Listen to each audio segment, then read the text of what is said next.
Hello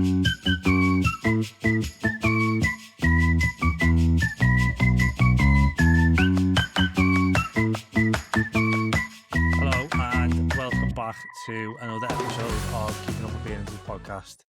It is me, Sean, as always, joined by Max, Sean Cunningham, and Callum Murray, regulars of the show now, I'd say you two. You're joining us with a bit of a different episode this week. Obviously, we've got midweek games. Everton got Burnley tomorrow, Liverpool. Who are they playing? No idea.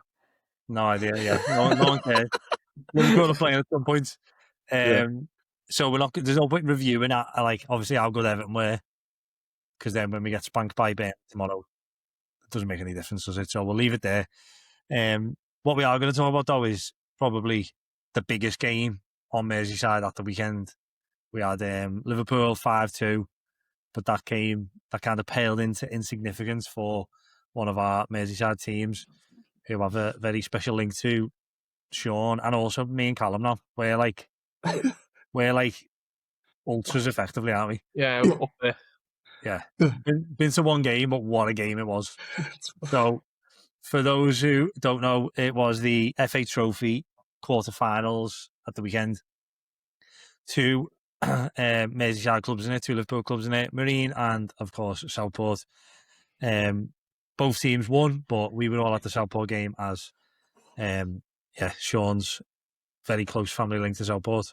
And it was an unbelievable game, but I won't tell you too much about it. I'll let Sean struggle his way through it, because if you know he's been the match based on this, what you're about to hear right now. Yeah, I'll do my best to talk it through the game, but I'm struggling. I'm not even messing. I actually got a honey and lemon and a coffee. I'm not sure it's made much difference. It was crazy. So before the game, they'd sold 3,000 tickets. That's including the away fans. They give 1,200 allocation to the away team, and they only brought 300 up. So to sell 3,000 is already 2.7 of just Southport fans. And then on the day, it just kept creeping up. And at one point, they started to panic that they didn't have enough toilets and didn't have enough bars. Because I don't know about you, but round us, it was just rammed. Like, it felt like there was far more than it turned out to be. So God knows what it's going to be like in the next round. But I don't know what you thought about it, but thought they started off cagey. Looked like the event was kind of overawing them a little bit. I thought at the start, just give them too much respect.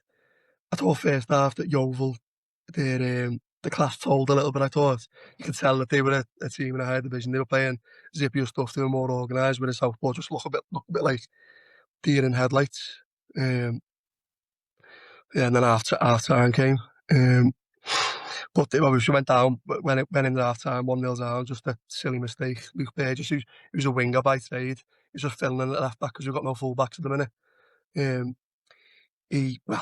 Before that, Jordan Keane loses it in the sun. It was Max, you weren't there, but it was like that low-lying sun. So they switched sides first half, so Southport had to deal with the sun, and it worked. They got the goal from it.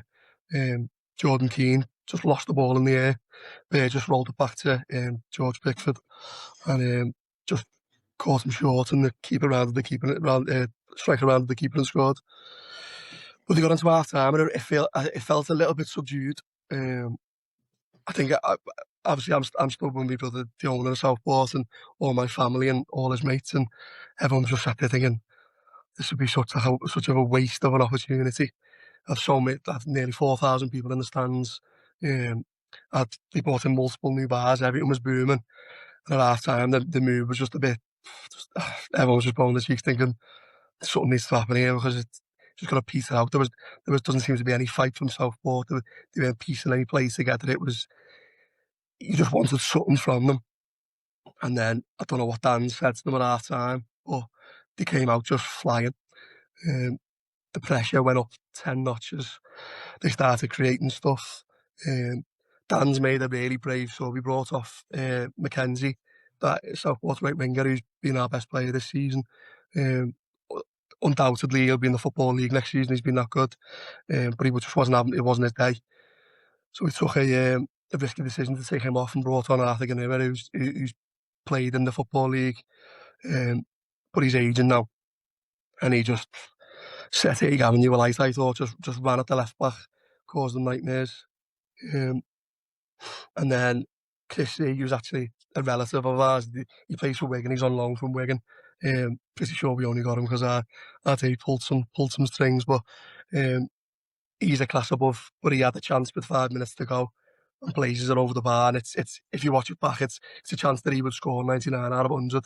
So after that, everyone was, you could sense something was happening because the pressure was building and building. But you just think, is that the chance gone?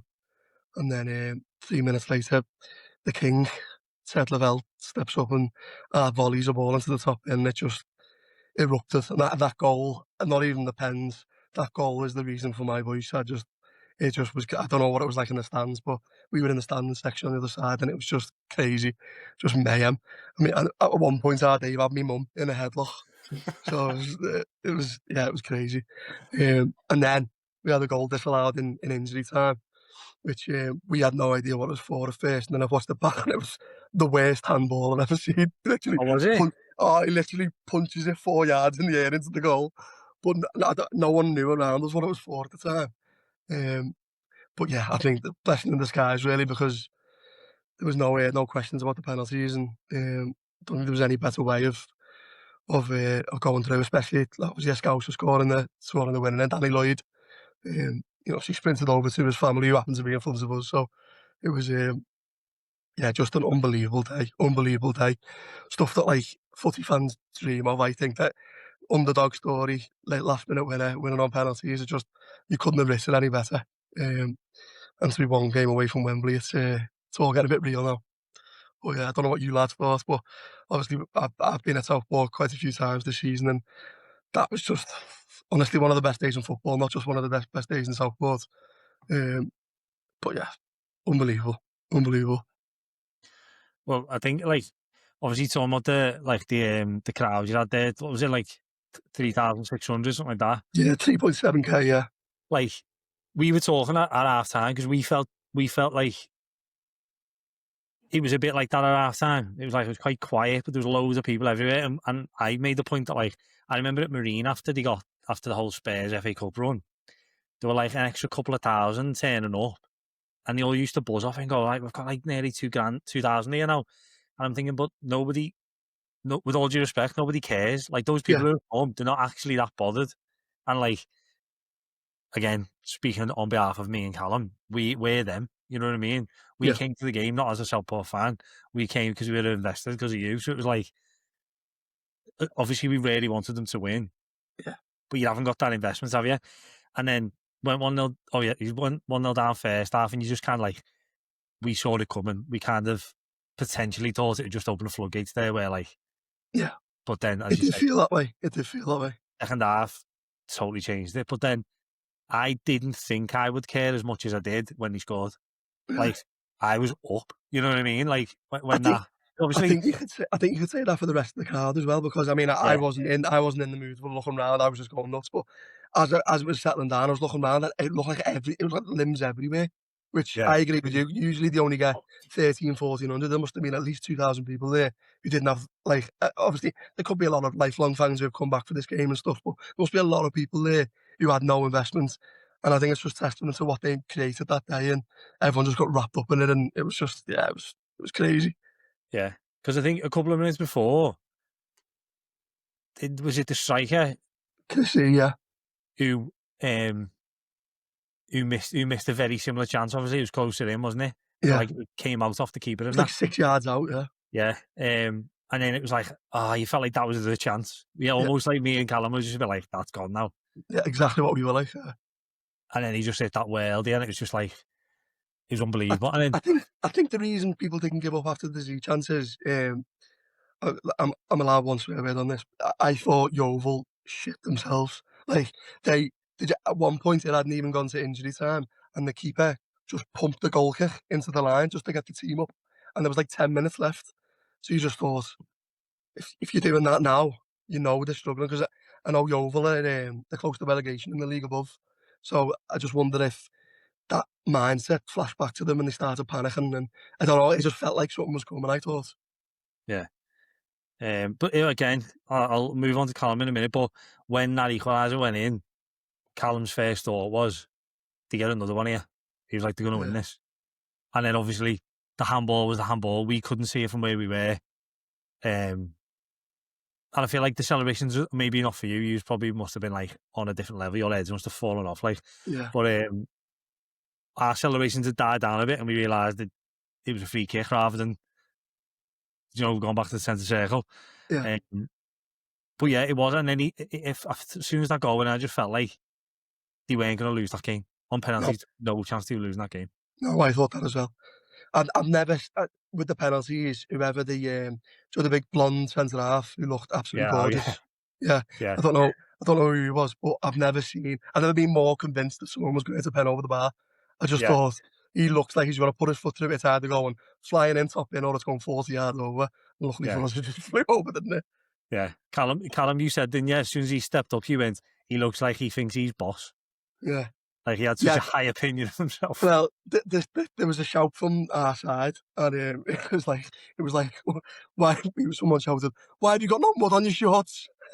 It looked like that type of centre half who just thought he was unbelievable. Yeah, and he just literally passed it all.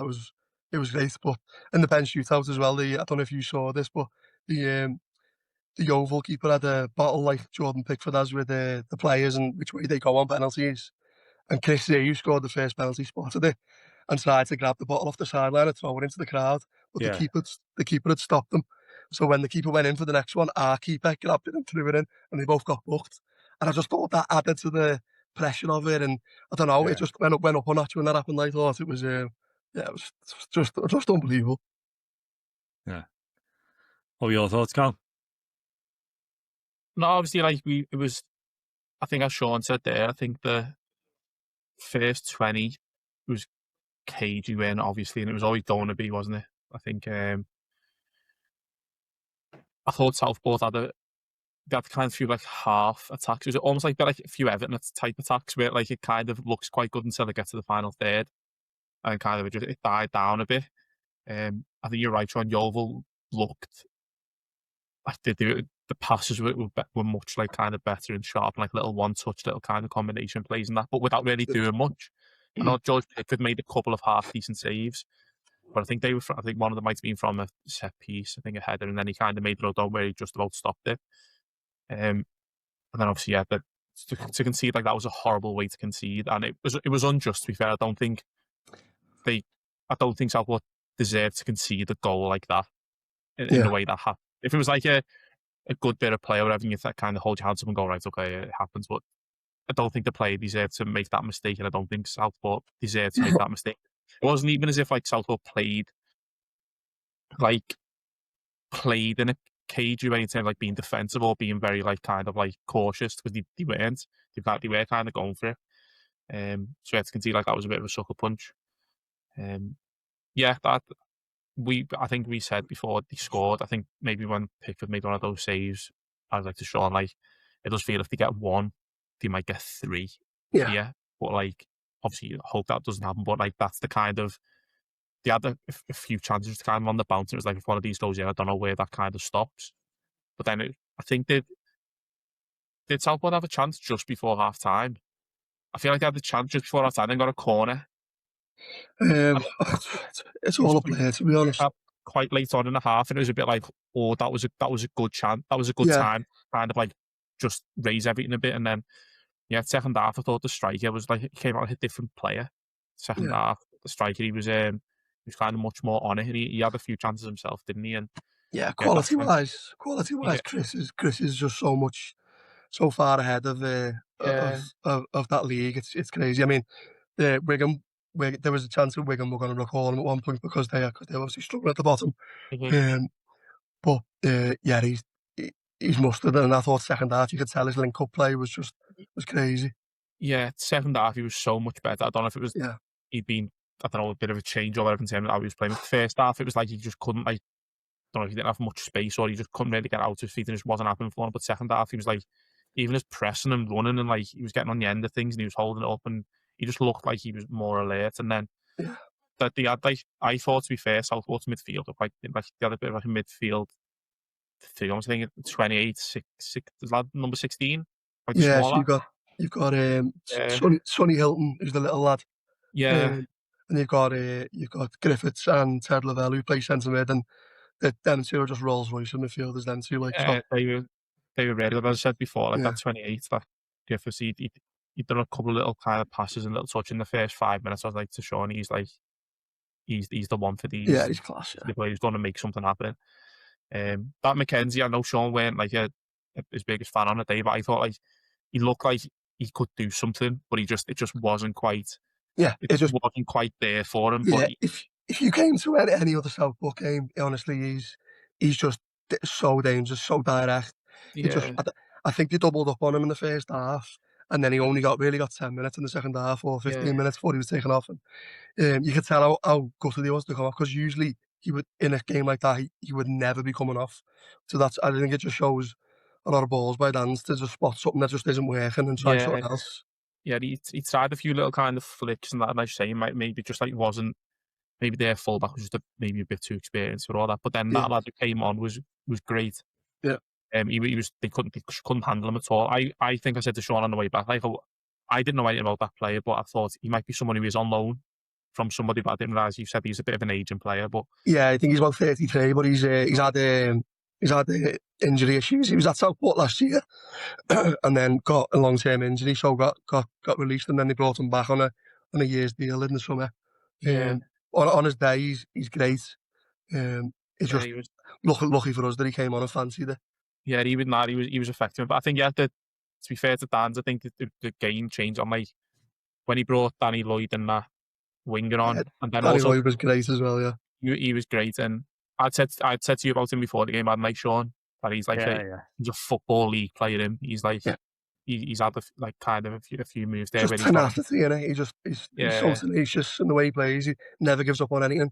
I think that's why we nah, won the game. Honestly, some of the balls that he won back, he had no rights to win back it halfway in their half, and just kept them pinned in, kept the pressure on.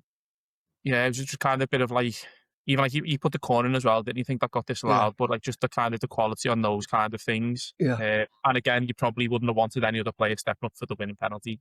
yeah, But also as a bit of a shout out, I know me and Sean were kind of when we watched the warm up, we kind of noted that lad, the ball lad who came on at right back, Minahan. Sam Minahan. Yeah, and we were like, bet you he's mad him.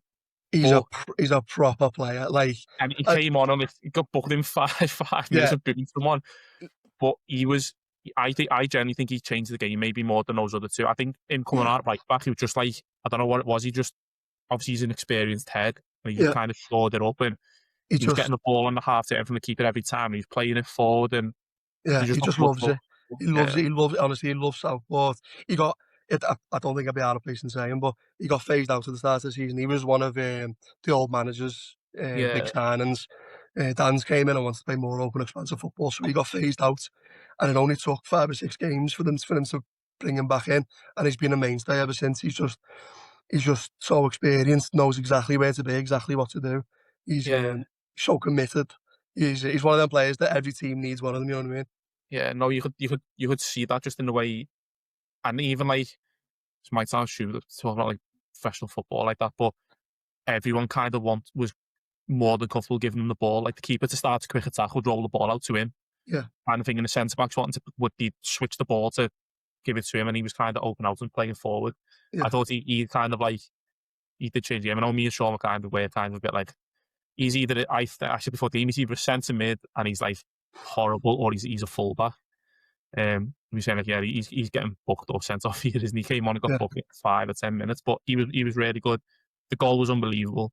The strike, I saw it again today on Instagram. That was such a good strike. yeah. And The way even he like gave it away, it's just great. yeah, and even like after the game, I think there's like a proper like really good moment of like that level of football where he came over and like his dad, and I don't know if it was like his little brother or someone or whatever, kind of on the side. You know, he's like walking over, giving them a hug and that, and like you could see Yeah, how made up his dad was that he just done that and stuff, and like there was fellas and everyone like getting selfies with him, and that. You're thinking like yeah, that's like for a day he's lived there a day of like yeah. I Just mean well, football that's that now moment. that's now 2 in a row for him as well. I know he's Yeah. winning at the last one, but he scored the last minute winner of Filed as well. Right, okay, wow. So he's Yeah, just him, like, just delivering late into the box is what he does. And yeah. I don't know if you saw any photos, but our Dave and Kieran got loads of flags made for this game. And in the Oh, Jack Carr stand, you would have seen them. And there was one of Ted Lavelle with a crown on his head, King, yeah. and he's holding it after the game. It's just a great Right, photo. okay, yeah. There's fans calling for him to have a statue outside already. Yeah, no, it was good. And as Sean said before, like when we were celebrating for that first goal, I said to Sean, "These got Southport to get a second here." Yeah, did feel I, that way. yeah, it just seemed that way. Yeovil, I didn't think Yeovil done it in the second half, really, to be No, honest. panicked. They looked like they panicked. Honestly, they looked like they were playing rugby the last 20 minutes. They panicked so Yeah, much, which only I know they don't. They aren't conscious enough to make the decision not to panic, but it just makes it worse, doesn't it? When you see a team who you know is on the back foot and they start just kicking the ball into touch, you know yeah, we've got them here, and that's what it felt like. yeah. No, it was great. And yeah, Depends were so good. And me and Sean were definitely invested in it. Like Yeah. I it think was it's good. hard not to. Yeah. Coming to that game, I think it's hard not to be. Yeah, you just get What a game! swept away with the kind of thing. But even Yeah, like we were saying, where we Sean, that the people around us, like behind us, were like two fellas who must have been 70 odd maybe, and like and the way they were talking and like through the game, it was like these are proper Southport fans. These, if you know what I yeah, mean, like how good is this? These, and like obviously we were in the stand, and you could see a bit further down where like there's kids of like 6, 7, 8, 9 or whatever with like Southport jackets on and the flag and like the signs that they were made up when they scored. It's like yeah. this is like Oh, this is They really good.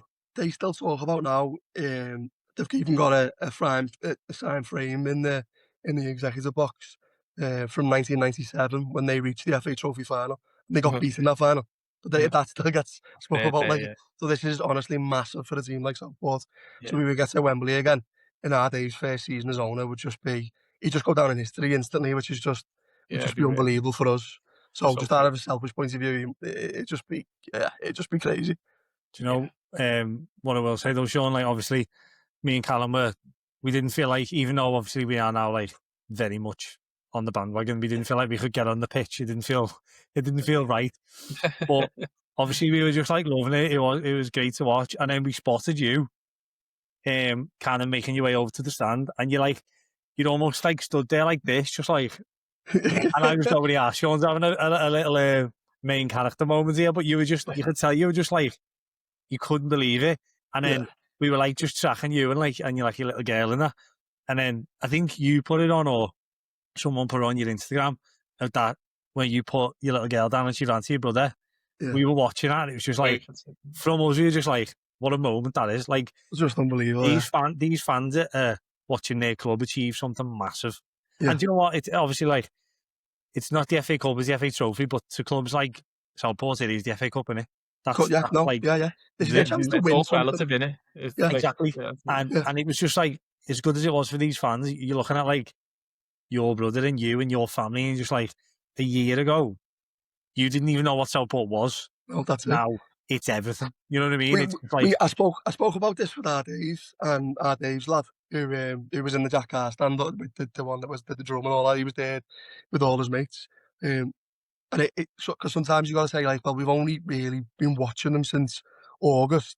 Does it feel like inauthentic? But because obviously we've got my brother involved, it feels like, I don't know whether it's inauthentic or not, but it feels like we've been fast tracked into this. yeah, you're like I living feel- and breathing it, aren't you? Yeah, I didn't feel like I was an American or a tourist coming in to watch. Yeah. It felt like I'd feel like if Everton had got through to the semi-finals of the FA Cup, if it was like overwhelming joy, which it's just you can't fight that sometimes, can you? Do you know what I mean? It is fast tracked, and I've just honestly loved every minute of going to the games, because I work away Monday to Friday, so I don't get to as many as I should really, because I'm only home for 1 or 2 days on the weekend.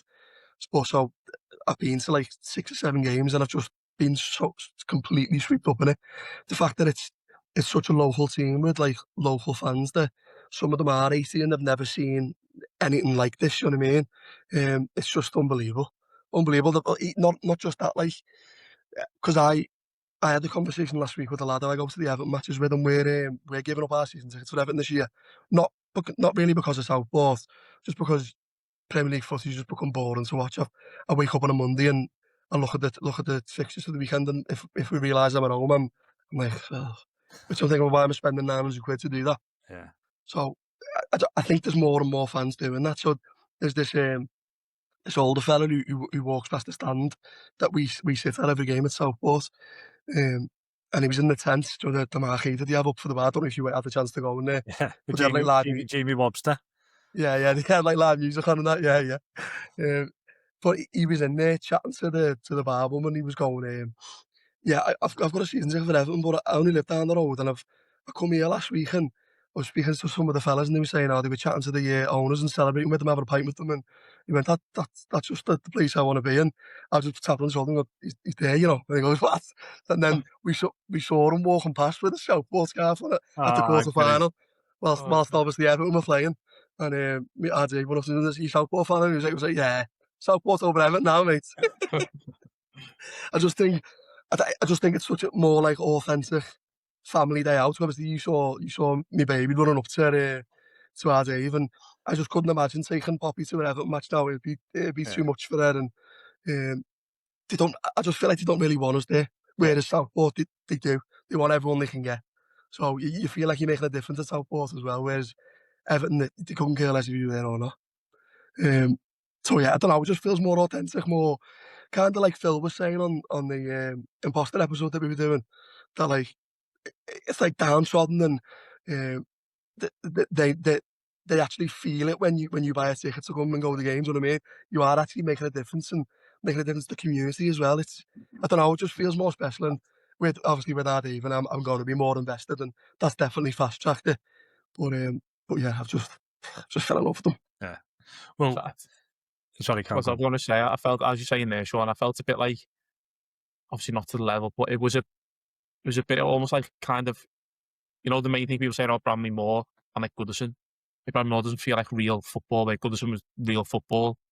Like the stadium, that was Southport was a bit like that. The stadium's like rugged, and it's just like you're concrete, and you're walking through the hours, and you're walking through the streets, and you go in. It's kind of like very close, very tight, and yeah, it's just like you just have that feeling a bit where like just romantic, innit? That's actually what football is. Yeah, Football's I not think like so. these big, massive stadiums that look like spaceships, and although amazing they are, and Hill Dickinson Stadium is definitely amazing. Yeah, but it's like it's very vast and open and big, and everything's really nice. And I thought there was you kind of get that feeling where you're going through that tiny turnstile, and things like that, and it's all red brick, and the side of the stand there, like I said to Sean, like one of the window panes was missing, but that would be because I'm sure your brother would think like they would replace that, or they would pay another player for 4, 5, 6 months. Believe it or not, that's the reason the game got called off midweek a few weeks ago.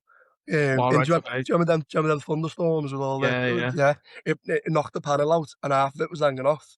So and the panel overlooks where the turnstiles are, so they had to call the game off. That was before the File game, the last round, weirdly. So and they've just thought, instead of replacing it costing a couple of grand, they'll sign a centre mid instead. Yeah, no, exactly. But like even the side of that reminded me a bit of like, I don't know which way you used to walk into Goodison, but when you're kind of coming onto Goodison, that perspex, the way that perspex the side, it looked horrible. Like always looked dirty. I don't like things like that. It's just like that is kind of what.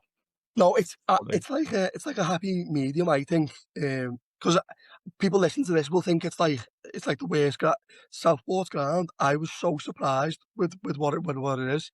It's like I expected, because obviously I'd never been to. I played at Marine, which is probably why I thought that, because Marine's ground isn't anything to talk about.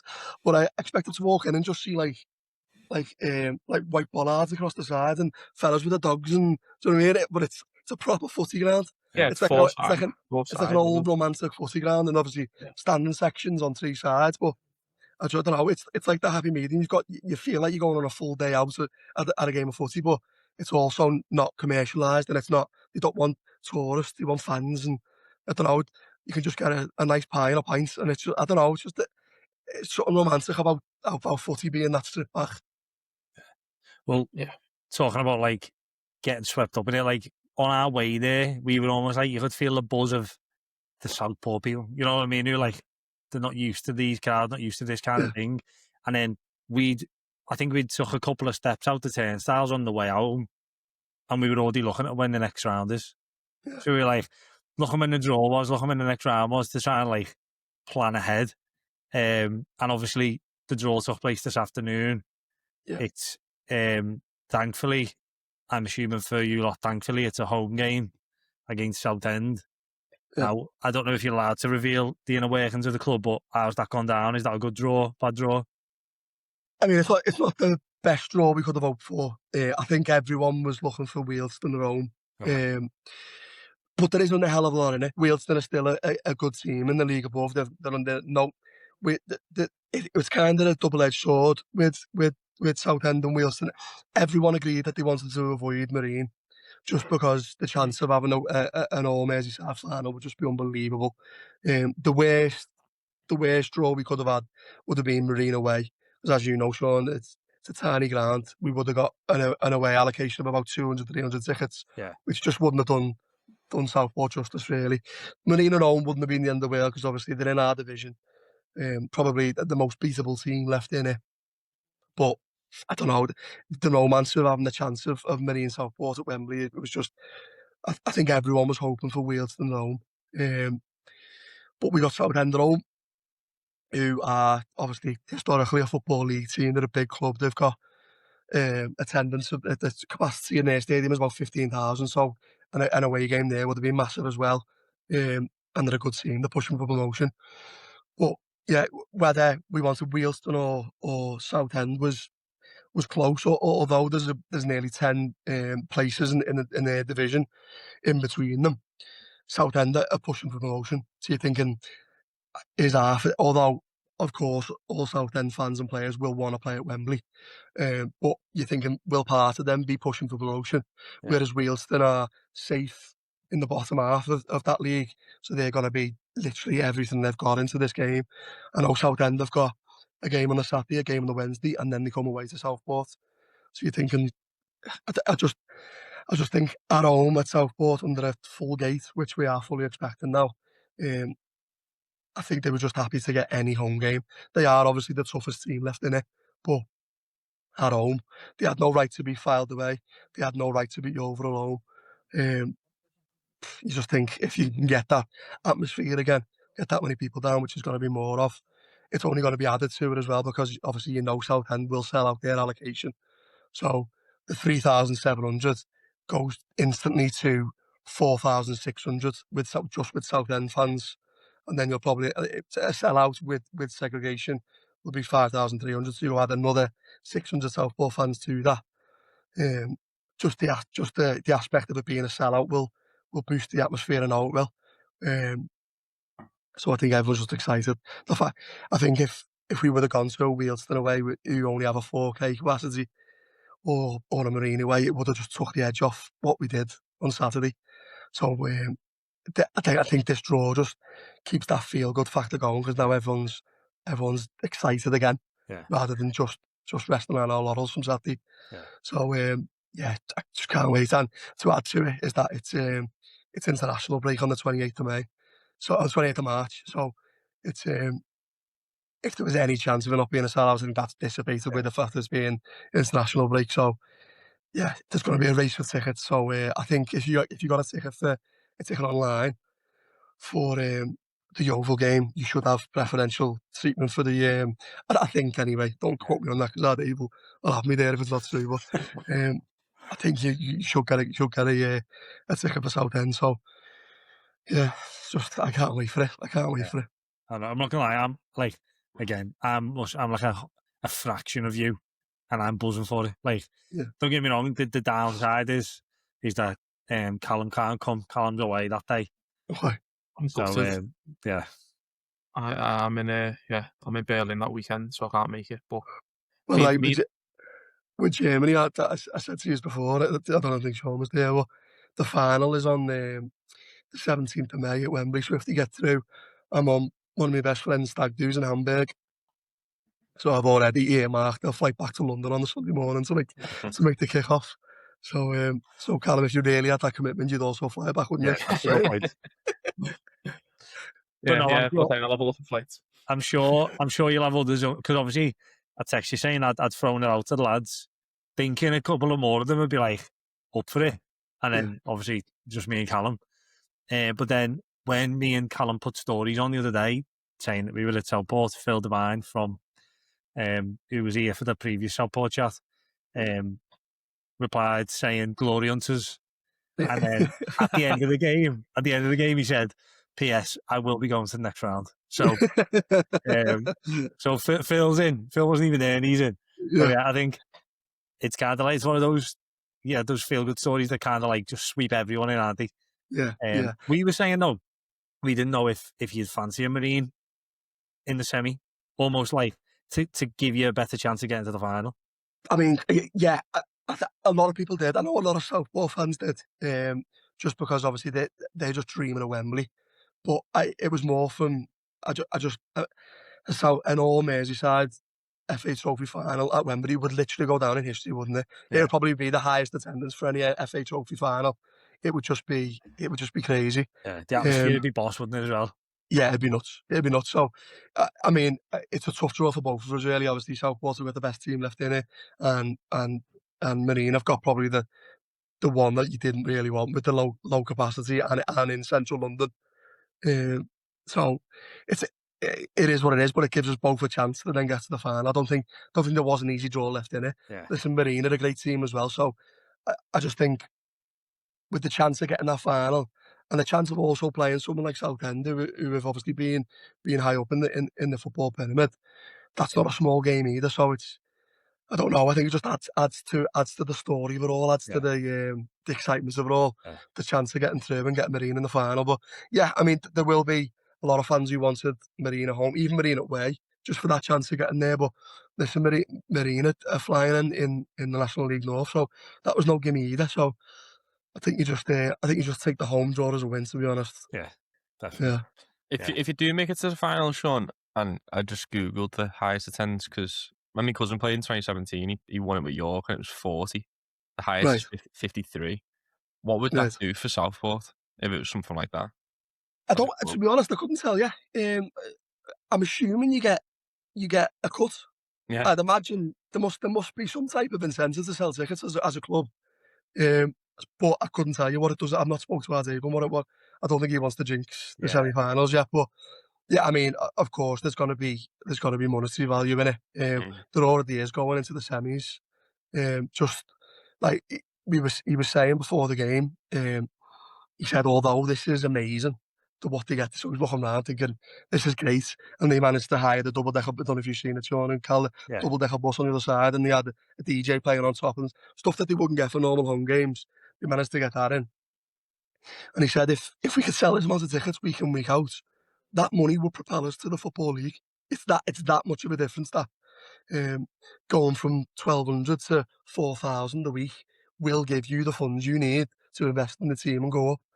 But it's just that, obviously, especially now with people having less expendable income and the people working every hour of the day to try to make ends meet, it's going to be tough to get them numbers all the time. But from an owner's perspective, he was saying it's frustrating that we can get them for games like this, but then we can't get them to come through the gates on a normal Saturday. So I think the main benefit of a run like this is to get that base set of fans up. Because you never know, like Sean and Carl, you might fall in love with it and then come more Saturdays. And if that happens to even just 20-30% of the people that come on these journeys, come on these journeys, that was disgusting. Sorry. That was horrific, that. I'm like David Brent or something. Like, you know what I mean? Like, come on these cup runs. If even a small percentage of them fall in love with it and comes to the home games, then that's a win for the club, and I think that's what benefits you long term. But yeah, I'm sure they get a decent cut in terms of the Wembley thing. But I reckon our David spend half of that at Wembley alone, to be honest. So I'm not sure that'll make a hell of a lot of difference. He'll be buying Southport fans berries left, right, and centre. I know he will. just as like probably to jump on the back of that, John, in terms of people going, people are now travelling to Hill Dickinson. Like I know I'm travelling to Hill Dickinson, getting a couple of trains maybe, or parking at a certain station and getting one train through to Sandhills and that. It's another 25 minutes on that same train to get to be in Southport, 25, 30 minutes or whatever it is to be in Southport kind of thing. Yeah. So it's not even as if it's that much of a difference to what you would normally be doing anyway. If it is a weekend where Everton are away or Liverpool are away or playing on a Sunday and things like that. So Well, that is a big thing, and especially for me, because obviously it's never gonna reach more than 5,000 people at that ground. So on Saturday, Danny Hansborough, one of my best mates, he's obviously known from school. He's had a kid, so he was wetting the baby's head back in Allerton. So I had to drive back directly after the game. So I drove the game, but it's free parking, no traffic. It takes me. It would have taken me longer to drive back from Dale Dickinson than it was from Southport. Yeah. So it's just I had we were meeting in the Boozer for 6 o'clock, and I got there before lads who were being the Liverpool game. So it's just it's not as far away as you think. Although obviously a 45-minute drive is done when you get there, but it's longer to go to the Everton game. So yeah, no, that's what I mean. If lads are going, you know, like they would before the Everton or Liverpool game, meet in town.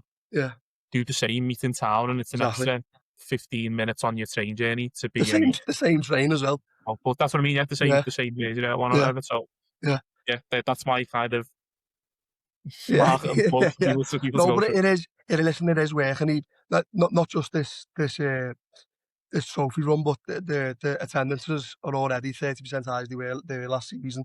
And that, I know that comes from what our Dave's done to the ground with the marquee, and I can't call it the marquee, the fans will go mad. They've got a big flag that says tent on tour that they take on the away games with them and stuff, so they call it the tent.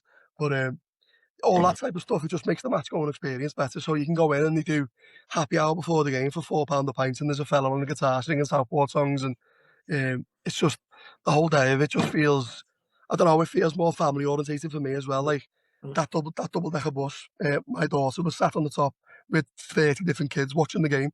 I could just see her at the top like this, celebrating with a little foam finger on. And I just imagine leaving your kid at Bramley Moor or at Anfield. You would never do that. It just feels like a much more safe environment, but it hasn't lost any of that, especially any of the rawness of football. Because that Jack Carr stand's got probably 1,000 young lads who were there just to come to sing, to have a laugh, and they were so loud. I felt like they dragged the ball in the net at one point in the penalty shootout. They had the torches on the phones, even though it was 4:30 in the afternoon, trying to put the slices of the penalties off and stuff. That might say more about people from Southport, to be fair. No offence. Okay, I plead the fifth.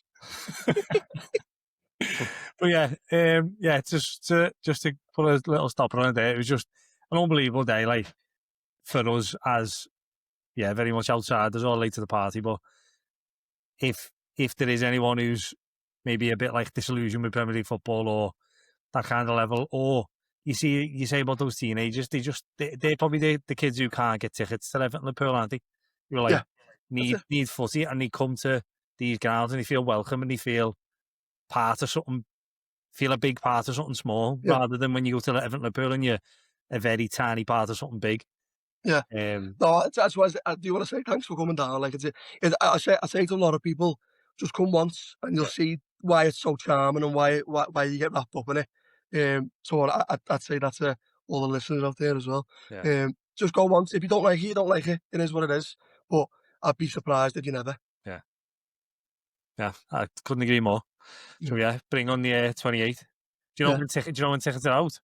I don't, but I'll let you know. We'll get you them, don't worry. Yeah. Honestly, someone I'd say, get me a ticket to go on O'Hara, and I'll just, if it's the case they go to the final. Oh, okay. Get me a ticket. Oh, I don't know about that. Hang on. This seems like Premier League football here. All empty seats, like a Bramley Moor. What I'll do? No, give it to someone else. Yeah. But just I'll sell a ticket on Seat Unique. I'll put it in your name, Cal, and I'll give it to someone who wants it. Yeah. I don't think Wembley would be a problem though. It's 80,000 capacity, and I'm pretty sure you're going to get a ticket. I don't know. You get all these bandwagons jumping out now. What's annoyed me about Wembley is that Dave's a man of the people, so he stays in the stand at Southport. Never goes up to the executive box. And the one chance I get to sit in the owner's box at Wembley, I know he's just going to be sat behind the goal. Apparently you get like unlimited food, unlimited drinks, you get like waiter service, and you get like famous people coming in after the game in the owner's box. I'm going to be sat behind the goal with a roll over fucking sausage roll, aren't I? Maybe Sean O'Hara will take those seats then. Yeah. We deserve them, really. I reckon I'll just get the wristband. Yeah, I'll just get the wristband and pretend I'm going to the toilet. I'll just nip up and get some prawns. Right, let's move on then to our main section of the podcast. Well, it was meant to be the main section, but we're 45 sorry. minutes in here. I'm not. No, John, it's exactly what I wanted. It was boss. Nice one. Yeah, I'm just not sure how to play this now. Our plan was to kind of not tying in with non-league, where we're saying it's not to the same extent this level, but we're looking at that level of football, and we thought of some Sunday league players. We were going to make a kind of like a 1 to 11 effectively of Sunday league professional footballers. So professional footballers that fit the brief for what a Sunday league player might be. Now I'm going to ask you three. You three can be the judge. Are we going to have time to do 11? Yeah. Yes. Are we? Okay, that's fine. Yeah. Right. I wasn't sure if you were on time limit. That sound right. No. So the idea will be, obviously, I've had a little look online because obviously you see these things all the time about which one are you in this lineup, and it's your Sunday league lineup, and like the left back's called like the crap one and all that kind of stuff. So yeah, I mean Thanks for that. that's two of us, sure, don't worry. Okay. Well, yeah. So what I was thinking is, if maybe we throw each position out, just have a quick chat about what we think that player is, the stereotype is, and then we can just kind of workshop a professional that fits the brief. Yeah. That sounds all right. Yeah, I've got a list. I've got a list here. So I've got some of them I can be swayed on, but some of them there's nailed on. Some of them, like. Okay, well that's what we're going to have to deal with. If some of them disagree, we are going to have to try and argue the case. Okay. But if we start off with keeper, which is a bit of a mad, often a mad position at Sunday League. How would you define a Sunday League goalie? What are their characteristics? I'd just say footy player who's not good enough to play out and has also got a screw loose. Yeah. That's the main thing, isn't it? Yeah. My little brother Mark, shout out. When we were kids, it was always the fat one, though, and it still is as a coach now. That also links in with our Mark. Yeah, that also links in with our Mark. It's always like the fat one goes in goal, he's and then he's eventually skinny now, but that was the reason he went in goal when we were kids. Then eventually it turns into what Sean says: he can't play footy, so he just stays in. Yeah. That's because you've forced him in goal for 15 years. Yeah. I used to play whoever's available to go in goal. Some teams just don't have anyone. I used to play in front of our Mark. I played in front of him for 10 years. I played for every single team he played for. He's a guy. Max will vouch for. He's an unbelievable goalkeeper, but he's also tapped. Yeah. So I used to get my whole role in the team was just the wind up. Don't think you'd be surprised by that, but I used to just wind up the opposition constantly, and I had it in like several games where they come to square up to me and then they'd slowly back away, and I'm thinking, they don't fancy it, and then turn around and I'm Mark me sprinting 30 yards to come and volley them. Honestly, our Mark was like the monk. So you need to be crazy, and you need to be not good enough with your feet. Yeah. So I think Pickford, by the way, fits the bill perfect there. Shy Pickford. Matt, is there any difference in America at like the young ages where, because America has a bit of a history of, exporting good keepers, but obviously a lot of their big sports are all hand-based. So is there anything where actually the goalie's always kind of been the good one? Whereas you're saying here in England, you're saying the goalie was the one who was rubbish. Mm-hmm. But in America, it's a bit like the goalie's kind of like the good one because they're good with the hands and they're good at the other sports. Yeah, definitely. There's definitely more kids who want to be goalkeepers here. Yeah. And so at that higher level, there's loads of them that are quality, to be honest. But then you get to a lower level and it does become the same. It's the fat kid. Yeah, that is wanting to be goalkeepers. Like, I want to be bullied at school. That's just absolutely crazy. Yeah. But you want to be a goalie or a ref? You're right though, especially in this area though. It's like hockey is massive. So usually we get people that are goalies in hockey, goalies in football, and then they all play basketball as well. So yeah, it's a hand-eye coordination thing. The Matt Turner, who played for Nottingham Forest for a little bit. Yeah. He didn't play football until he was a senior in high school, I think, and then he went to college, Division 1, and then became a goalie. But he played all the other sports. Yeah. Yeah. There's a video in college where someone shoots him 40 yards out into the crossbar and goes sky high, and he's underneath it like that, and then it goes in. He fluffs it and goes in, and then he ends up being USA's goalie. Yeah, I was gonna say, that sums up his time at Forest. And a lot of kickers in NFL played soccer in America as well, didn't he? The Dallas Cowboys kicker Brandon Aubrey. He played for. I think he got drafted in the first round of the MLS. Yeah. He got I think drafted as the Cairo best Santos kicker. did as well, didn't he? Yeah, he's the best kicker in the league by far. Yeah. I think it was the Patriots, New England Patriots kicker in like the 70s and 80s was a fellow named John Smith, who was a football player in England. Yeah, Come on. he was an English. He's on the run, him. He was a football player in like the 70s in England, and he came over here and had his tryout for the Patriots in the airport parking lot. Car park. Sorry. That's terrible. He had his tryout in the car park, and then he became the Patriots kicker for like 10 years, and then set up a football club here. Yeah, Mad. I reckon I'd be NFL worthy. Honestly, I reckon a bang average player in England could be a kicker in the NFL. That's honestly what I think. I It definitely. looks so easy. You know, so the thing is, right, the sports are at the same time in high school in America. So football and soccer play at the same time, and you're not allowed to play 2 sports at once in a season. So that's why what do you mean, obviously? Can't be in 2 places at once. No, but the games are scheduled at different times, so you can be. Oh, But- okay. I see what you mean. My point being is, so none of the soccer team are on the football team, which you'd think would make sense for a kicker. So all the kickers are horrendous. Because The kickers are just the ones that didn't make the footy team. Is a Pretty much, kicker yeah. well paid?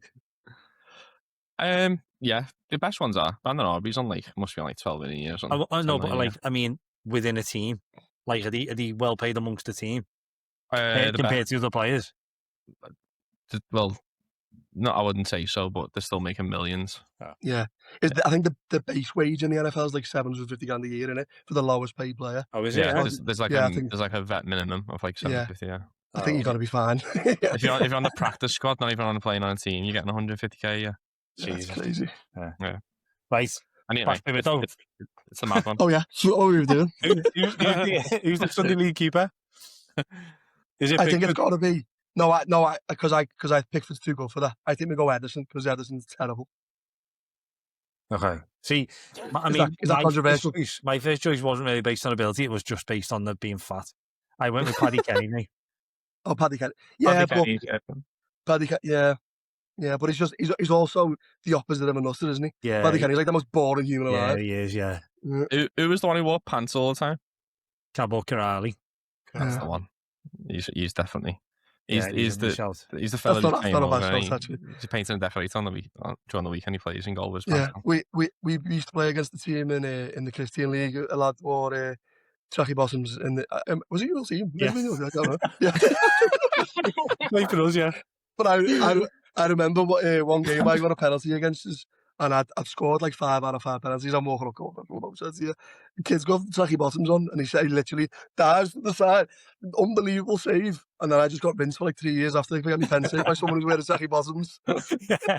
To be fair to Webbo, he was Shout good. out to He was Webbo. good at saving pens. He was a cat, like. Yeah. He also the way. Yeah, he sums up. Can we have Webbo on his team? Yeah, because he was the worst kicking of all time. Is he the one with the mullet? Yeah, Is that yeah. him? Yeah, that's him. Yeah, Absolute legend. yeah. Right, Sean, sorry, just on the Christian League. Were you there when we played that team from Southport who were bottom of the league, but like they had like a YouTube channel where they uploaded the goals and put Charlie XCX, Crash Yeah. McCarthy to a bridge in between? Yeah. That was a day, that. Yeah. Just going, I think we scored a last minute winner as well. Yeah, not team. one of them went in for a tackle, but they Yeah. and then we were saying at the end of the game, can't wait for this to go on YouTube, and then they put like half chances up and nothing else, didn't they, on the YouTube Yeah. channel? Yeah, Shoreline, I think they were called. Yeah. that's it. Yeah. right. Come on, who are we going for? It's got to be Canali, I innit? was going to say, based on Yeah. purely for the little nod to Webbo, which I didn't think we were going to be talking about today. I think I'd like to go with Corrali. Yeah, it's got to be. Okay, sound. Right, throw him in at the back. Right, next position then is a right back, a Sunday League right back. I think like fullbacks are kind of the ones who are like the just steady, just quite good, 7 out of 10, just like it's See, either there's that or they're the ones who are not good enough to play in any position, so they just get thrown right back. Yeah. But if we're it's going to be hard to think of a Premier League footballer like that. So I think they're the ones who are kind of like they're just kind of solid managers' instructions, just do a job, fill in that right back. See, I think you said full back. There's a big difference between right back and left back in a Sunday League team, I think. I think right back is someone who's terrified to go across the halfway line, but will do everything that's expected of him. Will pass it 3 yards. Yeah. Whereas a left back, I'm basically just basing this on me. Someone who's got a decent left foot and is good at absolutely nothing else. That's what I see as a Sunday League left back. Won't track back. Won't get past the halfway line because he's too fast. But can cross a ball. Yeah, I agree with the right back. I think it's someone who's solid, but also the worst player in the team. Yeah, because I played right back at uni for 3 years, and it was because I was the worst player in that team, but I was also decent. You know what I mean? But everyone else was just better, so I guess the right back. I was also thinking of them and thinking like might have a long throw. Maybe. Yeah. Might have a very, very long throw. I think there's an easy candidate, and honestly, it's Tony Hibbert. Tony Hibbert. I was going to him. Yeah. I like ever. Yeah. I was going to throw Gene Evan in the air. Oh, that's hard. He was really good. Talks about Neville like he's terrible. Yeah, he was unbelievable. No, I think Neville was very good, but I think he's just like the stereotypical right back. He was just very good at what he did. Very kind of sure. Very kind of manage instructions. Not flashy. He was the right back. Too much talent to fit in this, though. Yeah. Sunday we go for the worst player. Yeah, but Tony Hibbert is a good show. Yeah. And I think does that video with Tony Hibbert doing all the step overs and all the spins and that, isn't it? It's the best thing in the world. That's the Sunday League right back, if ever I've seen one. Yeah. Sad. What a team this is. Kirali starting the attacks with Tony Hibbert. Right, we'll go along the back line then, so we'll go centre half. So we've obviously got 2 centre halves. I think, by the way, we haven't discussed this. Are we going 4-4-2? Yeah. Yeah, sounds. So we'll go 2 centre halves. Are we splitting them? What are the characteristics for each? Fat and good. Psycho is that 2 different players? Yeah. Yeah. Fat and good. All right. Yeah. Okay. So, I do picture Tosh straight away when I think of like a Sunday League. Yeah, that's the problem. Then I've obviously played Sunday League all my life, and I've played with next to Tosh all my life. So I think like Tosh is just always going to pop into my head when I think of Sunday League centre halves. But also in our league, there was a couple of players like Tosh. Like Tosh plays for Older now, and the centre back partner is quite similar to Tosh. I think Tosh was centre mid for us sometimes, but didn't have the fitness to be centre mid, so it would be centre half. And I think there's a lot of them in Sunday League. Yeah, I do think like a player that could have played centre mid and probably should have, but he probably wasn't fit enough, and he ends up centre back. That definitely fits Tosh's mould. But then also, I feel like every Sunday League team I played for, except for with you, Sean, you'd fit this characteristic. The centre back was always the psycho who ended up getting sent off. That's what I was going to say. There must be an argument for a bit of a nutter at centre half. Yeah. Definitely. Yeah. I can't argue with that. Like, I literally as well. I think again, probably not to make too Everton heavy, but is Tarkowski just a very, very, very, very, very, very good Sunday League centre back, and he just made it into the Premier League, and he like hard tackling. He would. You just feel he'd play that way a centre back for any Sunday League team as well. Yeah. That's kind of what he is. I think Tarkowski stands out now because there's not many of them anymore. Tarkowski used to be 10 a penny 10 years ago, didn't he? Yeah. But like now there's none of them, so he does stand out more. But I don't think he's not like a yard dog, is he? Like you used to see. No. I don't think anyway. He's still got like ability on the ball. So I don't know. I think you got to go further back for a player for a centre half like that. I think. He's a body on the line centre back, don't he? I feel that's kind of what like a Sunday League centre back is. Well, this sounds horrific because I think he's the best centre back in Premier League history. But John Terry, innit? Yeah, like someone who would just bleed for the team. Yeah. I don't know if we can throw John Terry in a Sunday League team. No, Richard Dunn's a great show. Yeah, Richard Dunn's a good show. Richard Dunn and John Terry is probably a good defensive pairing. Yeah, but we can't pick. I do agree with Sean. We can't pick John Terry. No, can't. No. But Richard Dunn's mad, isn't he? Because like when you think about like you got like Romero at Spurs, now we get sent off every other game. Richard Dunn's is the joint record for red cards, but he was never like he always struck me. I know, I'm just purely from looking at him as just a bit of a big dope. You know, he didn't seem like he didn't. I don't remember him being nasty in the same way that like. No, but he was like committed. There's a big difference between a player like him and Romero. Romero got sent off for snide Yeah, challenges. that's what I mean. He's not that kind of player. No, he's just committed, wasn't he? Yeah. I always picture Richard Dunn like sweaty, angry, vein popping in his head, shouting at his own teammates. I thought it was going sexual, wasn't it? I always picture Richard Dunn sweaty, topless, in the shower.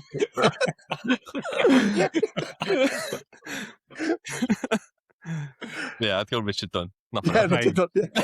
Are we going to fit Richard Dunn in one of them? Yeah. Okay, who's the other one? So we're looking for someone who should have been centre mid. Okay. Connor Cody or someone like that. Connor Cody, yeah. Yeah, that's not a bad shout. I'm struggling to think of anyone who should have been centre mid because Connor Cody literally was a centre mid, wasn't he? Yeah. And then when he played centre back, he couldn't defend that. I can't think of anyone else, really. I mean, yeah, I'm happy with that, to be fair. Eric Dyer, maybe. Yeah. I think Connor Cody fits it. Yeah, he does. There's no arguing, is it? Yeah. So we're currently 2/3 scouts as well at the back. Well, kind of. Yeah. You can call them it. Right, so it's Gabor Kiraly, Tony Hibbert, Richard Dunn, Connor Cody, who completes the back line at left back. This is where we're going to argue, I reckon, because I think our definitions are different. Okay. I don't know if you should start, Sean, or not. I just want someone with a traction engine of a left foot and literally nothing else. So I've got two in my head. But if you don't think that's what it is, if you think it's a fat joke looking at me left back, then no. Mine was more following on from the Connor Cody shout. Mine was, and this again might just be my experience, was like a failed left midfielder who would just drop back in.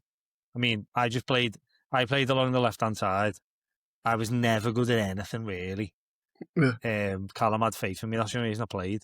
But yeah, I played left midfield, and as I got a bit older, moved into left back just because I can never beat a man. So I'll just go.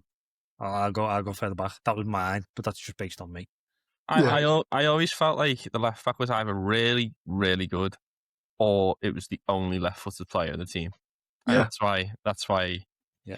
He's had a career like you did, Sean. Or both. Yeah. Prone to a red card every now and then. Yeah, just for me, I played left back literally until I couldn't run anymore, and I went centre half. But my whole thing was basically just to take free kicks and to do diagonals. And that was literally all I was there for. I was an absolute liability defensively. I would never get into the box. I was literally just there to kick the ball hard. So that's what I see as a left back. What are your thoughts, Cam? Yeah. I'm probably a bit more in praise of left back, Sean, to be honest. I was going to say left backs were kind of like just maybe a bit more expressive right backs. Kind of. I was going to say my left back was kind of like would maybe be in a left winger, like you said, Sean, but kind of has dropped back, but still quite good. Probably the only left-footed player in the team, you're right. But like kind of, they would be the one who they would run forward with the ball. They'd kind of try and take players on, and then he would put a cross in. I see like the left back putting crosses in more than the right back for some reason. Yeah. I do too, actually, yeah. Playing those long balls, like you said as well, Sean. So, yeah, but I do also agree with what you're saying, Sean. With I reckon I've got a candidate that might fit both of them then. So if we go for someone who's got a left foot but nothing else, but will also get forward and put crosses in, I'd go for Ian Hart. Yeah. That could be a very good shout. Set pieces as well, yeah. Yeah. Set pieces. That's a good shout. Yeah. I'm happy to go along those lines. Yeah. Is he on your list? Sean, have you just thought of him? Well, it was between him and David Unsworth, but you have swayed me off Unsworth with having to get past the halfway line. So, I think, yeah. Yeah, I think that's the balance. I think you don't have two fullbacks, you won't go past it. Yeah. So I think Ian Hart's a good one. I think probably maybe, as you said, that a more recent one is maybe a bit like Luca Dean nowadays kind of thing. Although Luca Dean was great for us, I thought at times, but he was kind of like that. Left foot will cross, maybe not fantastic at defending, but will kind of get forward and take plays on. Kind of look quite good whilst he was doing it. But Ian Hart's a good shout. Yeah, I'll go Ian Hart. Yeah. Yeah, also, I feel like it's a bit of a harsh lineup to put him in because I thought Ian Hart was unbelievable. By the way, He was he was like class, one of my idols growing up. Ian Hart. Yeah. Was he? He Yeah. was Yeah, and I loved him. Honestly, if you go back now and look at some of his set pieces, his left foot was an absolute wand, like an absolute wand. So I used to watch him and try and like copy him on Camp Hill and stuff, trying to whip in balls. Didn't work, but that's what I tried to do. signing yourself I think we misread this team. I think we need to be being put in this team doesn't mean you're a bad player. I don't think it doesn't I at agree. all. I think being put in this team means you're just like the Yeah. you're like the ultimate stereotype. Yeah, It's yeah. just next to the players It's that definitely it's not. just next It's to the definitely players not that we put in. This. Yeah. Yeah. So yeah, Gabon Corrali, Tony Ibbott, Richard Dunn, Conor Cody, Ian Hart. Again, we're saying that when you say about bad players, they've all had like very, very substantial Premier League careers at top Yeah. level clubs. So Oh yeah. definitely not an insult. Right, nearly halfway through. We'll start next then with we'll go with the right midfielder, right of the four midfield. What's your stereotype for the right midfielder or the right winger? I know what I reckon it's the fella who turns up in the purple Real Madrid trackie and the yellow boots. That's what I see it as like. And then we'll run on tiptoes and not go in for a 50-50. That's what I see. Mine was just a pace merchant. Yeah. I just thought the right midfielder was just all he had was pace. See, I see paces left. I don't know why I think that. Yeah. I think left is the boot, skillful, spiked gel hair. Okay. Yeah, I think it's Kind of being like flary, kind of I'm being happy that to kind of switch. thing. I'm happy to And switch. then the right, either the right is someone who's just whips balls in for fun and is kind of just dead good on the ball, technically, or someone who's kick and run. Yeah. I think kick and run. kick it 20 yards and run. So Oh, Theo Walcott, isn't it? yeah, that's The ultimate kick and run player. that could be the one. Yeah, the left side definitely is. Mostly because they want to cut it in and score because they're selfish and prima donnas. And then the right side, it's just got nothing else but pace. Yeah, I think the left side needs to be like a flary, skillful kind of player. The kind of the ankles, like the white tape on the ankles kind of vibes. Yeah. But yeah, I feel Walcott's probably a good shout then for right wing. Yeah. Did anyone have anyone else? Just before I did have some, but I'll say them for the left. Okay. There's a few candidates for kick and run on the right, isn't there? Like Aaron Lennon. Aaron Lennon had a bit more about him, didn't he? But Adama Traore. I had Traore, yeah. Yeah, absolutely terrible at football, but it's just dead fast. In fact, I think. Oh, but then it depends if we're saying that this is a good or bad thing putting in the team. But Adama Traore probably is that one, isn't he? You look at him and think he is actually just a Sunday League footballer. Yeah, but Theo Walcott actually mastered it. Like he made it great. Yeah. Whereas Adama Traore is terrible. Yeah, Theo Walcott is the Messi of Adama Traore's. Yeah. So if we're not doing a bad team, it's got to be Walcott. Go Walcott. Okay. Walcott on the right wing. Now I've got two centre midfielders. I feel like for this one, because it's 4-4-2, we have to like go a defensive midfielder first and then an attacking midfielder. Okay. I think defensive ones, like no Sunday League team is like I've got a midfielder or a deep lying midfielder who plays at the back. He's just a dirty player who just goes into tackles. Yeah, I'm thinking of Lee Catamol immediately. Oh my God. Written down on the screen, Lee Catamol. The only thing he enjoys is hurting people. Yeah, absolutely. I think you need one like that and then one technical player. Well, the next one's tough because there's a couple that will fit there, I reckon. But I think the defensive one, there's always that Sunday League player who's just has a terrible home life. His wife doesn't let him get a word in edgeways. He's never getting a promotion in work, so he goes to the footy to get all his aggression out, and he wants blood. Yeah. And that is what Lee Catamol is. Yeah, Lee Catamol's in there, Sean. Lock him in. Okay, I'm straight in. Yeah. Okay. Right, that's one of the central midfielders. Who's the other one? See, this is tough because you've got the massively fat fella who could play championship football if he just lost 4 stone but chooses not to. You've got the workhorse who's got an unbelievable volley on him. And then you've got the playmaker that can also go there as well. So it's a tough one. This I was thinking like someone with like who was just up and down, unbelievable left foot, someone like Thomas Hitzelsberger or someone like that. Yeah. So, but then again, you're flipping on the other side. It's just, yeah. Me and Thomas Hitzelsberger got something in common as well. We both love Germany.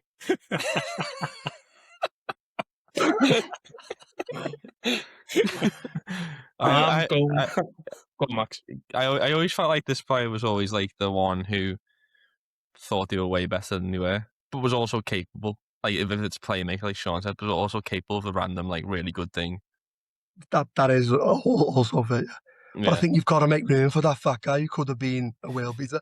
Yeah. Have you ever played against someone who you just think he is unbelievable, but he can only play 40 minutes of football? Yeah. I felt like that was from the league.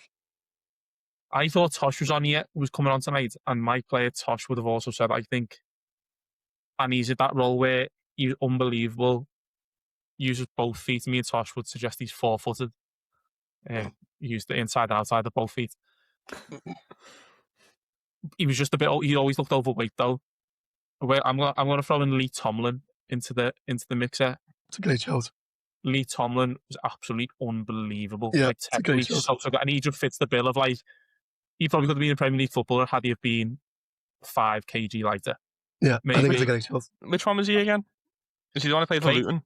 Butter and that, didn't he? Like kind of black, spiky hair almost. He looked like a fridge freezer. He just like looked so out of shape, but he was just like technically unbelievable. So I think he fits that bill of like the kind of overweight of the centre mid who's great and could be playing better, but yeah. I think that's a great show. I had another one who wasn't strictly a centre mid. They played there sometimes, and it was Julio Arca, because I thought he was someone. If he was just every time I watched him, I thought he's the best player on the pitch. But then he would just obviously scran every night. He won 3 points.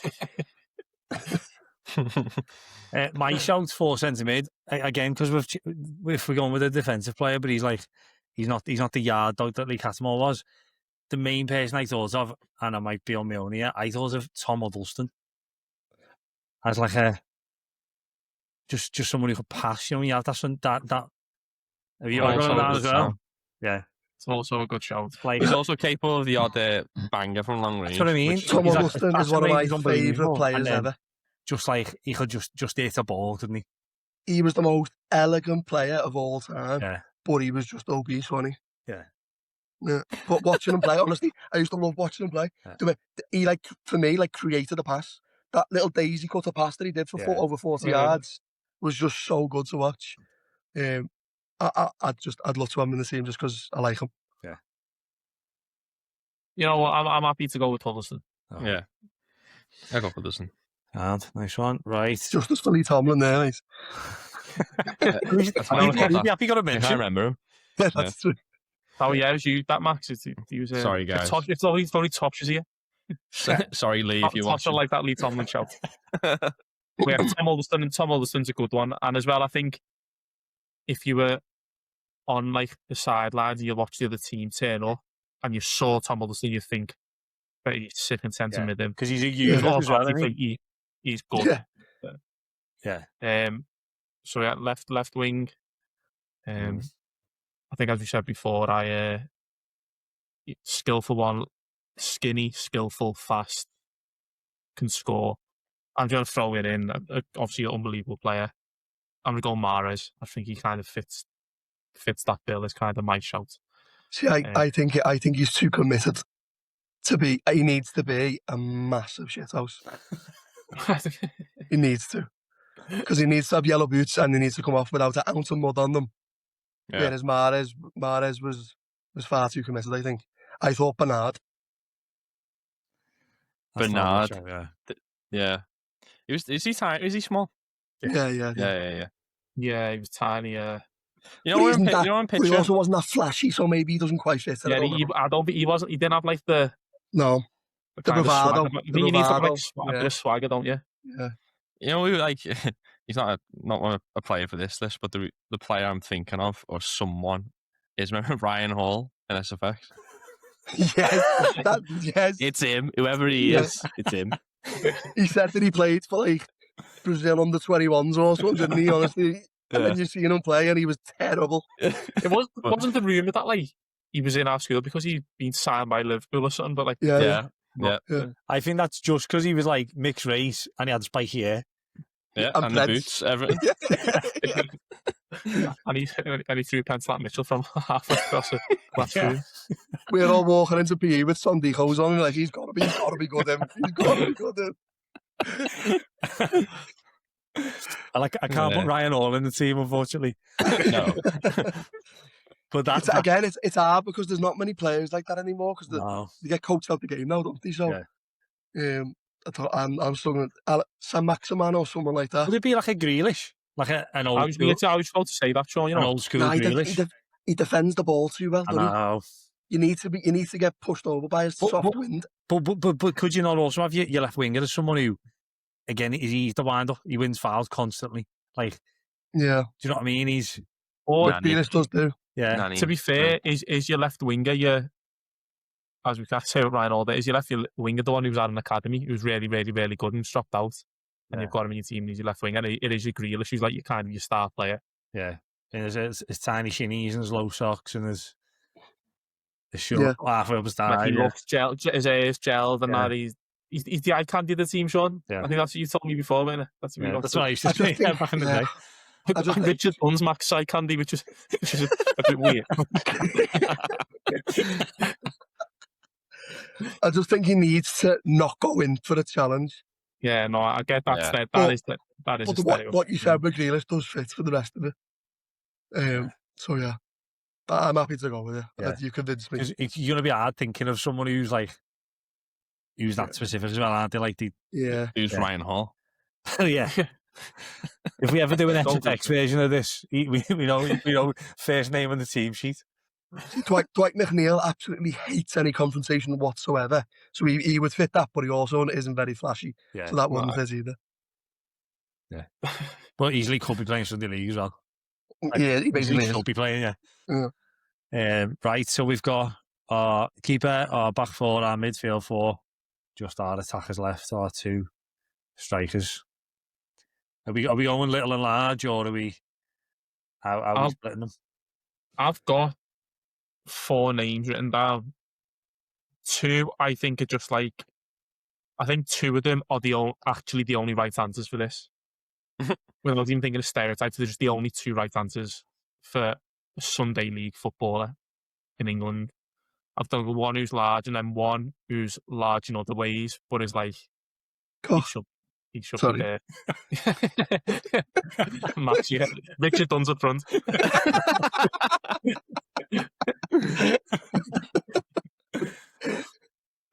So I don't know what your other thought, what your guys' thoughts are.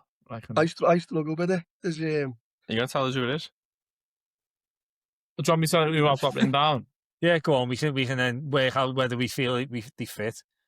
I think the only 2 right answers really for talking about like these players, they're just true Sunday League players. I think there's actually I think it's Vardy and Rooney are your 2 forwards because they played like it was Sunday League. That's how they kind of played. Rooney's a great shout. Yeah, I think they are like they played like they were playing Sunday League, and that's kind of what it was to them. So I think that's kind of just the 2 that you're like, yeah, that's it. If you're looking at kind of like the stereotypes and the large, obviously Crouch is probably up there. Like teams have a big, tall, lanky striker. Yeah. The other one, who's the one who's kind of like teams have, a bit like the centre mid teams that have a bit of an overweight striker whose touch is unbelievable. He'd volley, he'd score. He'd somehow kind of make himself look kind of quick without actually being quick because he kind of knows like movements and that and finishing. I think I'm pretty sure he was a striker, but Gary Taylor Fletcher was kind of who I was thinking of. What a pull. I thought you were going to say generational pull, that means. Oh, Gary Taylor Fletcher. Not even sure his wife remembers him.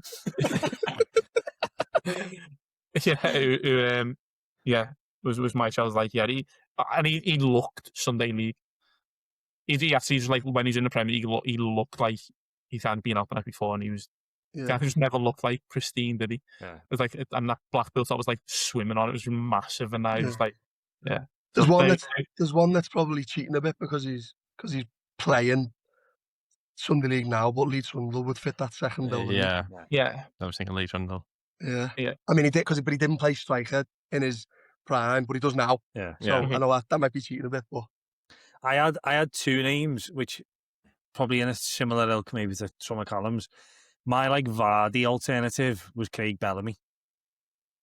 Yeah. Yeah. Great, yeah. I feel like Craig It's a good Bellamy shout. could easily just be like running the show. Imagine him just like running the channels and that on the Sunday League. Just standing on centre half toes and pinching the nipples Looks and a that. bit mean. He's one of those where he looks a bit mean as well. Yeah. Yeah, You see warmer up, he'd look a bit kind of. you Who was definitely that? need that snide Dodgy. one, yeah. Who was that Yeah. team that Jay Kelly played for back in the day, Sean? Was it Historians? Well, there was a Was couple, it? wasn't it? Dunlop's an historian, yeah. But they had like that little fucking shit up front who all he used to do was stand on toes. And Yeah. that's exactly what I think of Bellamy. Absolutely. Yeah. Just dirty little player, but he was also very good. Yeah. Yeah, there's a lad who played for Heighton Cons who threatened to stab me once, and he did that. Very similar. And the other one was Ricky Lambert. I feel like Ricky Lambert, Yeah. very Sunday good League, shout. and he just winning everything in the box. And he'd make everyone's water better. Yeah. So yeah, the team talking at the start. Everyone would do a normal one. He'd be talking to the Waters. We're going to win today, lads. Max, have you got But I anyone? think Well, when Callum was talking and he mentioned it was Taylor Fletcher, I was thinking he was going to say Akinfenwa because he's just a big dude who's been in the gym and he's also decent. But yeah, I like Bellamy. I think Bellamy's a good one because I think Vardy suits it in terms of like just how he acts and all the stories about like drinking Red Bull and just going partying and stuff. But he was England's number 9 for a while. Like he's that good. yeah, So, Bellamy's got more childhood trauma though, which fits more with a Sunday League striker. yeah. He needs some real pain. Yeah. Right, so we're going to throw Bellamy in? I think Bellamy's in, yeah. Okay, and And then, then I think we need a target man. yeah. I still think Rooney was a great shout, but I suppose Yeah, he's too similar to Bellamy, and I suppose in that tenacity bracket. Yeah. Yeah, I feel it's hard really missing out on a Sunday League. Yeah, because he's To be honest, playing street striker up front, you know what I mean? he just is that. Yeah, I don't know. He's the. But then I think He was the Sunday League's player in the Premiership. I think if you go on Bellamy, do you not have to have a big lad who just uses his chest and his back? Yeah. And then Bellamy hits him behind. Yeah. Is Rooney crouch on? I don't know. I vote for Lee Trundle personally, but with the caveat of it has to be Lee Trundle over the age of 35. The only thing I am going to say, I don't know if are we keeping it to, because the brief was like professional footballers, and every single one we've gone Premier League. Have we? Yeah, are we throwing a Lee Trundle in? But didn't he play Premier League as well, though? So he must have had a couple of games, didn't he? Did he? Who for? I'm not sure. He might not have. Nah, He must have been close to definitely it this ones, though. No. Yeah, Championship. Yeah, Championship. Yeah. Was he? But it's hard because if you're watching the podcast now and you don't know that Lee Trundle now plays, I think he still gets paid to play footy, but if you don't know his playing style now because he's this huge striker who uses all the quality he had in his previous career basically, but then just uses his back. So that's what I see as a thing. But he didn't play like that in his pomp, so it maybe doesn't fit for the wider world. Right, what are we saying then? I know. Callum's not going to say anything because he wants Rooney in. He sat back because he's fuming because I he know. moved off Rooney. Look at him. He goes, I want Wayne. I want Wayne. I lost Lee Tomlin. I'm having Rooney. I'm style, but then he can't have like possibly England's greatest ever player or one of them. No, but I think that's the beauty of it though, because he was. Yeah, I don't mind that. He didn't change. Antithesis of like England Sunday League. He was the hope and dream, Max, of every Sunday League player on every single pitch. Yeah. I don't hate Don't support Southport, guys. Lee Trundle played for Southport, so you got to pick him. I don't hate it. Yeah. You can be the deciding vote, Sean. Well, actually, I suppose 2 people. Shows Rooney. Yeah. What are you thinking? I'm happy to go Rooney. I got my Bellamy shout in, so I'll go with the flow. I'm not fussed. So we're going with Wayne Rooney. Can I do a special mention just for the bench? Go on. The lad who always turned up without his shin pads. So we'll put Shadibi on the bench if that's all right. That's good. Yeah, quality. Right. Here's our unanimously voted professional Sunday League team. In goal, Gabor Kiraly. The back four of Tony Hibbert, Richard Dunn, Connor Cody, and Ian Hart. A midfield of Theo Walcott, Lee Cattermole, Tom Huddleston, and Aston Villa, Jack Grealish. And then up front, Craig Bellamy and Wayne Rooney. Turned into some team, actually. Who's the captain there? I think Lee Who's the manager's son? Captain. Who? I think Lee Cattermole bullies his way into being captain. Is he the manager's son? You think? No, but everyone's scared of him. That's what I would go. That's what I think of the captain. I think it's a case of who gets man of the match is captain next week. I think, can we have the manager as Neil Warnock? Yeah. 100%. Yeah. Has to be the Yeah. Right. Tosh's answer for should have been England managers or Sunday League manager. Right, who would you have had as captain then? Me? I thought Rooney. Oh, Rooney. Yeah, it's a difference of mentality. Callum, you should have played for Shoreline. They would have definitely done the old man of the matches next week, or the best player, Rooney, probably, right? Yeah, so when we played Sunday League, it was always a sore point of mine that I was never captain. And then when I got older, I realised I should never have been captain. It's like a terrible example. But I think Lee Cattermole is a terrible example for everyone else, isn't he? Yeah. What I will say though, if this team, depends what league, and if they're in business houses, you probably do want like a Rooney in there. If you're playing in the Christian League, I reckon Connor Cody's your captain. You're probably right. Absolutely, by the book captain. He's dead charming with the refs. He texts them all in the week building up to the game. He's the church ref. He is absolutely. He's going to sign all the forms. Yeah, He'll go running to the FA for any homophobic slurs, naming no names. Yeah. When we first set up Alan Academical, we tried to set up the year before, and Bob was going to be the ref because whatever church he was at. Oh, Bishop Eaton. Bishop Eaton. Yeah, it just never worked out because he didn't want to do it. Thanks, Bob. That's a surprise, Bob. Bob doesn't want to do stuff weird. Right, thank you lads for that. Yeah, we'll make a graphic up of that team, what a team it'll be. Hopefully, if you're listening or if you're watching anywhere, if you've got any suggestions for positions or for your kind of team overall, throw them in the comments. Let us know and see if you can make a better team than we can. Right, let's move on then. An hour and a half in, let's do our closing question. So this one is a bit mad, and I got told off the other day by Griffin. On the episode that shall not be named, when he had to go at me for him. He said, "We need to know what questions are being answered," and I told him to shut up because I like the spontaneity of it. So this one is a bit mad, but I'll get to it. I don't know what your algorithms are like, and I don't know if it says a lot about me, but my algorithm on TikTok now is just 99% Epstein. That's what I should call this episode, actually.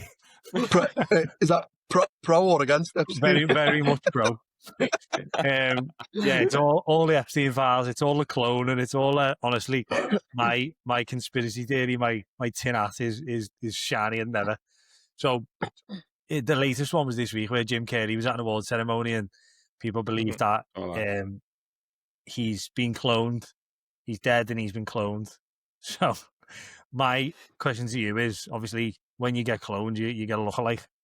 I want to know, who do you believe your football lookalike is? Because you know why you get told a lot. Sorry, go on, Sean. If you say Beckham now. Well, in America, and I feel like there's I don't know if I see it a little bit, but I get told Harry Kane by a lot of American fans. Yeah, I can't see that. Not terrible. And if I actually had my hair back like he does, you'd definitely see why. But it's covered. Doesn't go to a brush. So not terrible. I don't know. Yeah, I know it's a tricky one.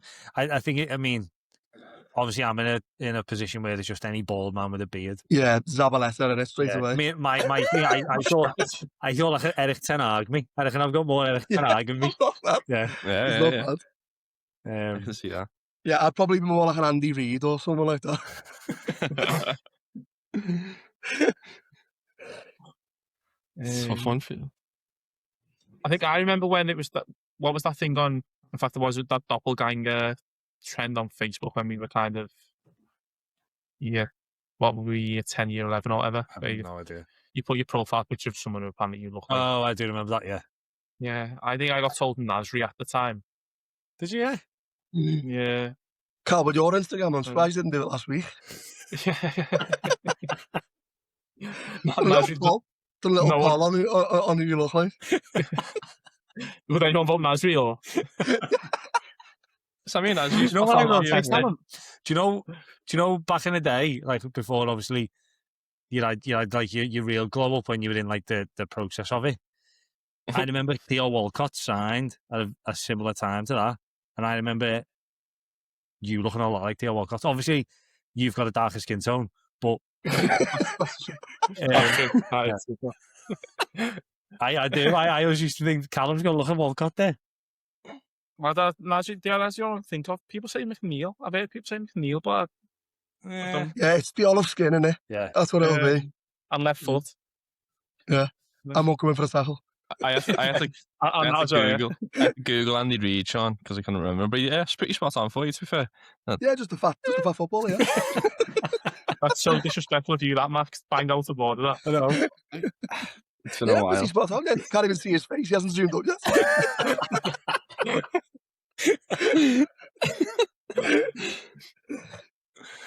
Yeah. So, Should we go on with Eric Ten Hag, Sammy Nasri, Andy Reid, and Harry Kane? David Beckham. Yeah. Nice. What do you say to me, Sean? Jude Bellingham? Vinny Jr., I think you look a bit like. I get told Olivier Giroud all the time. All the time. I thought that's fair, Sean. Yeah. That's I said to Sean, Saturday, why is Olivier Giroud there? Yeah, stop. A Southport signing him or something? Yeah, I get it all the time. I get stopped all the time. That's for a selfie at Southport. It's mad. Right. So yeah, it's farewell from all of us football lookalikes. And Sean, you could have said Southport's right back. I could have actually, yeah. Sam Minahan. Yeah, Sam Minahan. Yeah, but this is. Have you ever seen John Nellis? He's a content creator on Instagram. Ever seen him? No. He does football lookalikes all the time. He goes to matches and that. He interviews players and stuff, and he said, "He's your football lookalike," and he rates them out of 10. So I have seen it. I might throw us out with send me a picture of yourselves that looks most like you look like. I'll throw them on here and see if people rank us. Mine'll have to be like 10 years after he retired. hopefully he's proper turned it in and he starts scoring bigger kings every day. Right, thank you lads for a great episode. Loads of Southport talk at the start, which I think obviously I felt bad for Max sometimes, but I hope you enjoyed it, Max. It was honestly good listen. Yeah, us three just buzzing off it. Thanks for joining us, Sean, obviously filling us in with Southport secrets, some of which we are not allowed to air. Nice one, Callum, and as always, nice one, Max. We'll be back next week with a normal episode, I think. Yeah, normal week next week. Oh no, yeah, it's FA Cup week actually, isn't it? So if it's FA Cup week, that means one on me or you is going to be out, Max. We always missed the FA Cup episode. But I think it's my turn. So see you in a couple of weeks. Until then, it's been a blast.